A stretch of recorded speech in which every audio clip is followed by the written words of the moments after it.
జై శ్రీరామండి. అందరికీ నమస్కారం. మేము సమ్మర్ అని చెప్పేసి వేరే మా చుట్టాల ఊరెళ్ళాము. అక్కడొచ్చేసి అంత చేపల చెరువు చుట్టూ కొబ్బరి మొక్కలు ఎంత బావున్నాయో మంచిగుంది.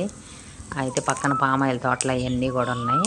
అయితే విషయం ఏంటంటే ఇక్కడ కోకిల కూ కూ అని అరుస్తుంది. అది అరుతుందని జెప్పేసి మా బాబు గూడా కూ కూ అంటే అది ఇంకా రెట్టింపి కూ కూ అని అరుస్తూనే ఉంది.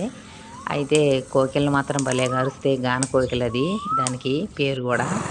అయితే ఈ కోకిలకున్న విశేషం ఏంటంటే, ఇవి గుడ్లు పెడతాయి గానీ పొదగవండి. ఈ ఏంటంటే కాకి గూళ్ళల్లో ఇవి గుడ్లు పెట్టేసి ఎళ్ళిపోతాయి. ఇది వసంతకాలం ఇదంతా అరుస్తానే ఉంటాయి. మామి చిగురు తొడిగే టైంలో ఇవి వస్తాయన్నమాట. వచ్చేసి ఉంటాయి. 6 మంత్స్ అట్టా ఉంటాయి. తోటలలో వాటన్నిటిలో ఉంటాయి. ఇవి కాకి గూళ్ళల్లో గుడ్లు పెట్టేసి వర్షాకాలం అదంతా అయిపోయిన తర్వాత ఆగస్టు ఆ టైంలోకి మళ్ళీ ఎళ్ళిపోతాయి ఇవి.